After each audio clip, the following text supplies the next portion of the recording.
माझ्या डोळ्यांना उघडा जेणेकरून मी तुझ्या विधानातील चमत्कारिक गोष्टी पाहू शकेन. शुक्रवार 6 मार्च 2026. आजच्या सकाळच्या ध्यानासाठी मी संत मरकुसच्या सुवांगतुळीनुसार अध्याय 4 आणि 41व्या ओळीपासून निवडले आहे. ते मोठ्या भयाने भरले गेले आणि एकमेकांना म्हणाले, हा कोण आहे की वारा आणि समुद्र देखील त्याला मानतात. शुभ प्रभात मित्रांनो. येशू मसीह स्वतः प्रभू देव, सृष्टीकर्ता आणि मोक्षकर्ता होता. चला या ओळीवर ध्यान करूया. आजच्या सकाळच्या ध्यानाचे विषय आहे येशूला ओळखणे. शिष्य येशू ख्रिस्ताबरोबर होते.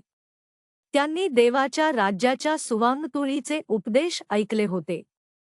त्यांनी येशूने केलेल्या चमत्कारिक गोष्टीही पाहिल्या होत्या. त्याने अनेक लोकांना बरे केले होते. त्याने महान गोष्टी केल्या होत्या, पण जेव्हा ते वादळात अडकले तेव्हा ते इतके घाबरले होते की तो अजूनही झोपला होता. जेव्हा त्यांनी त्याला उठवून सांगितले की आम्ही बुडतो आहोत, तेव्हा त्याने त्यांना विचारले, तुम्ही का घाबरता? तुमच्याकडे अजूनही विश्वास नाही का? याचा अर्थ असा की तुम्हाला माझी ओळख कळली नाही का? तुम्हाला माहीत नाही का की माझ्यासाठी काहीही अशक्य नाही? आणि मग त्याने वादळाला शांत हो म्हणजे आणि वारा थांबला आणि मोठा शांत झाला. हे पाहून शिष्य अधिक भयभीत आणि विस्मित झाले.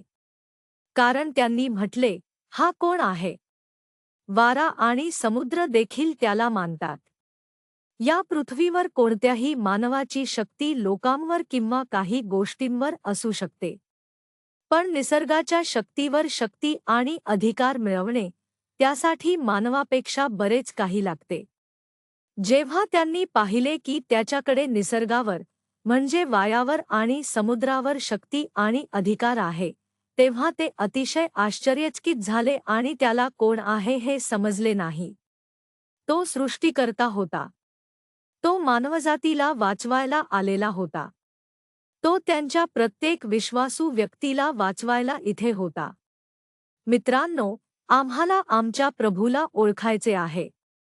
आमचा प्रभू सर्वकाहीवर शक्ती आणि अधिकार आहे कारण त्याने विश्व निर्माण केले आहे आणि त्याच्यासाठी काहीही अशक्य नाही.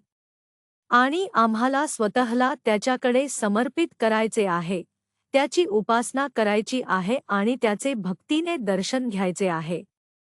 प्रार्थना. कृपाळू देवा, मी नम्रपणे विनंती करतो, आम्हाला आमच्या प्रभूची शक्ती समजून घेण्यास मदत करा आणि त्याची उपासना व भक्ती करा. ख्रिस्ताच्या नावाने आम्ही प्रार्थना करतो, प्रभू. आमेन.